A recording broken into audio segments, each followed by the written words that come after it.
Hello friends, welcome to Nagasri kitchen. ఇవాల్టి మన recipe వచ్చేసి గోధుమ పిండి హల్వా అండి. అప్పటికప్పుడు స్వీట్ తినాలి అనిపిస్తే తప్పకుండా ఇలా ట్రై చేయండి. నోట్లో వెన్నలా కరిగిపోతుంది. గోధుమ పిండి హల్వా ఫస్ట్ టైం చేసినా పర్ఫెక్ట్గా చేస్తారు. ఈ హల్వాని 10 నిమిషాల్లో చాలా సింపుల్ ఇంగ్రీడియంట్స్తో ప్రిపేర్ చేసుకోవచ్చు.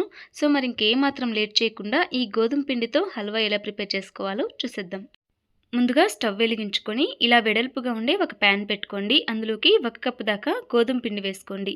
ఇలా గోధుమ పిండి వేసుకొని ఫ్లేమ్ని మీడియం ఫ్లేమ్లో పెట్టుకొని ఈ గోధుమ పిండి కలర్ చేంజ్ అవ్వకుండా 5 మినిట్స్ పాటు ఇందులో ఉండే పచ్చివాసన అంతా పోయేంత వరకు, బాగా డ్రైగా అయ్యేంత వరకు కూడా వేయించుకోవాలి. ఇలా గోధుమ పిండి బాగా వేయించుకుంటే హల్వా టేస్ట్ అనేది చాలా బాగుంటుంది.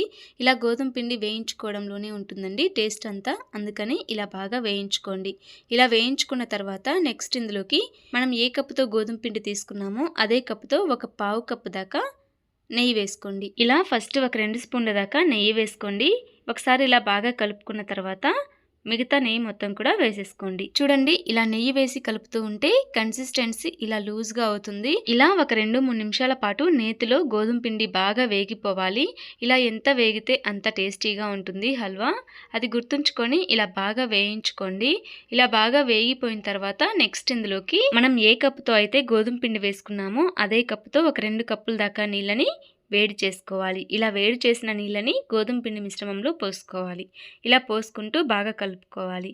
ఇలా వాటర్ మొత్తం కూడా ఒకేసారి వేసుకుంటూ ఉండలేమీ లేకుండా గరిటతో బాగా మ్యాష్ చేసుకుంటూ కలుపుకోండి. ఎక్కువగా ఉండలేమీ కట్టవండి. గోధుమ పిండి బాగా వేయించుకున్నాం కదా, ఈ గోధుమ పిండిని ఈజీగానే కలిపేసుకోవచ్చు. ఇలా బాగా కలుపుకున్న తర్వాత ఒక 2 మినిట్స్కి ఇలా కొంచెం బాగా దగ్గర పడుతుంది. ఇలా గోధుమ పిండిలో వాటర్ పోసిన వెంటనే గోధుమ పిండి మిశ్రమం కొంచెం గట్టి పడుతుంది. ఇలా కలుపుతూ ఉంటే సాఫ్ట్గా తయారవుతుంది. ఇలా సాఫ్ట్గా తయారయ్యాక ఇందులోకి ఒక అరకప్పు దాకా బెల్లం వేసుకోవాలి. సన్నగా తరిగిన బెల్లం వేసుకుంటే త్వరగా కరిగిపోతుంది. ఇలా బెల్లం వేసిన తర్వాత 2 మినిట్స్ పాటు ఇలాగే బెల్లాన్ని మ్యాష్ చేసుకుంటూ కలుపుకోవాలి. ఇలా కలుపుకుంటే బెల్లం త్వరగా కరిగిపోతుంది, బాగా కలిసిపోతుంది. నెక్స్ట్ ఇందులోకి ఒక పావు టీ స్పూన్ దాకా యాలకుల పొడి వేసుకోండి.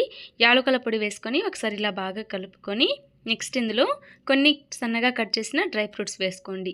ఇలా నేను బాదం, జీడిపప్పు వేసాను. మీకు నచ్చినవి మీరు వేసుకోవచ్చు. ఇలా డ్రై ఫ్రూట్స్ వేసుకొని మళ్ళీ ఒకసారి బాగా కలుపుకొని నెక్స్ట్ ఇందులో 1 టీ స్పూన్ దాకా నెయ్యి వేసుకొని ఇలా కలుపుతూ ఉంటే ప్యాన్కి ఇలా సపరేట్ అవుతూ ఉంటే మనకి గోధుమ పిండి హల్వా పర్ఫెక్ట్గా రెడీ అయిపోయినట్టే. వెంటనే గ్యాస్ ఆఫ్ చేసి సర్వ్ చేసుకుంటే ఎంతో టేస్టీగా గోధుమ పిండి హల్వా రెడీ అయిపోయింది. స్వీట్ తినాలి అనిపించినప్పుడు, పిల్లలకి ఏదైనా చేసి పెట్టాలి అనిపించినప్పుడు ఇలా హెల్దీగా చేసి పెట్టండి. చాలా టేస్టీగా ఉంటుంది. సో చూసారు కదా, ఈ వీట్ హల్వా మీకు కూడా నచ్చినట్లయితే లైక్ చేయండి. ఇంట్లో మీరు ట్రై చేసి మీకు ఎలా కుదిరిందో మీ ఫీడ్బ్యాక్ని కామెంట్ రూపంలో నాతో షేర్ చేసుకోవడం మర్చిపోకండి.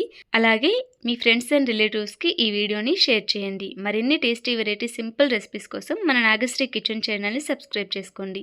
అలాగే పక్కనే ఉన్న బెల్ సింబల్ని క్లిక్ చేయండి. డైలీ నేను పెట్టే వీడియో నోటిఫికేషన్స్ మీకు వస్తాయి. Thanks for watching.